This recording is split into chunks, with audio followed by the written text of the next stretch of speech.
Bem-vindos a mais uma aula da Data Quântica e agora a gente vai entender bem o que é o conceito de Big Data.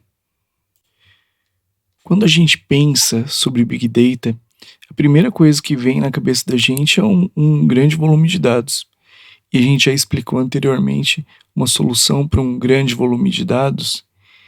Então, isso não está errado, só que ele não é o único critério, mas é o primeiro critério a ser avaliado. Mas aí sempre fazem uma pergunta: a partir de qual volume que eu posso dizer que meus dados são Big Data? Se você tiver só alguns gigabytes de dados, não vai fazer sentido nenhum você utilizar uma solução Big Data, porque você consegue resolver gigabytes num banco relacional. Mas aí vem a pergunta: bom, eu quero utilizar a solução de computação distribuída porque eu estou trabalhando com arquivos, por mais que ele não tenha um grande volume.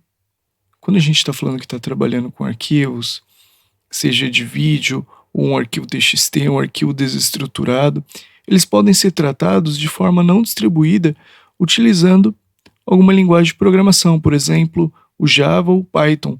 E o Python está bem maduro para fazer esse tipo de análise, principalmente quando não é distribuído. Aí que entra a segunda questão.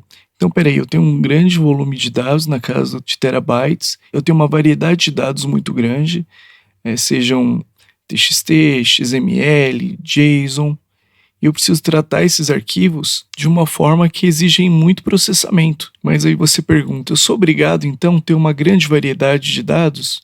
Bom, você não é obrigado a ter uma grande variedade de dados para utilizar uma computação distribuída. Porém, dificilmente você vai se confrontar com um cenário de Big Data onde você não tenha variedade de dados. Uma outra questão importante: não faz sentido nenhum eu manter um sistema distribuído, eu criar todo um ecossistema para suportar a informação, se essa informação não for verídica, não for verdadeira, eu tiver dúvidas sobre a informação.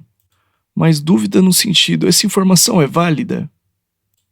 Porque montar todo um ecossistema para descobrir depois que você não pode utilizar aquela informação é uma decisão não muito assertiva. Então, veracidade é um ponto crucial. Eu já vi alguns ecossistemas que a informação é ingerida dentro do ecossistema, dentro do armazenamento distribuído, e depois é verificado a veracidade desses dados. Mas a ideia principal é fazer isso antes, para você evitar o desgaste com armazenamento, com ingestão. Depois a gente tem a questão de agregar valor. Isso a gente falou bastante no começo, porque se eu não puder extrair valor desses dados, não faz sentido nenhum eu armazenar um grande volume de dados, exigir um processamento tão grande se eu não for utilizar para nada esses dados. Então, esses dois últimos critérios, veracidade e valor, se você perceber, eles são filtros para você ter ideia se a informação vai para dentro de um ecossistema Hadoop ou se ela continua de maneira convencional.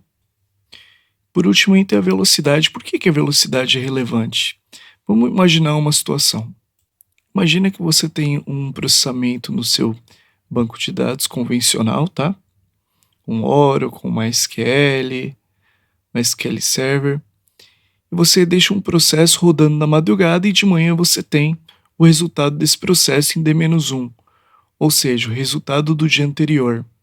Então, todos os dias você consegue processar numa madrugada os dados do dia anterior inteirinho. Agora imagina um cenário que para processar 24 horas, você precisa de 48 horas. Então você vai ter sempre um delay na chegada dessa informação. Você nunca vai ter os dados na velocidade que você precisa para tomar a decisão. E esse é o último cenário que você precisa avaliar. Você pode ter todos os outros critérios acima, mas você não precisar de velocidade, você também não precisa de Big Data. Agora eu acho que já deu para entender bem por que o Big Data não substitui o BI e vice-versa, que os dois vão ter que coexistir. Na próxima aula a gente vai começar a entender os conceitos do Hadoop com mais profundidade e entender também o que é o ecossistema Hadoop. Finalizamos aqui então mais um assunto. Eu vejo vocês no próximo vídeo.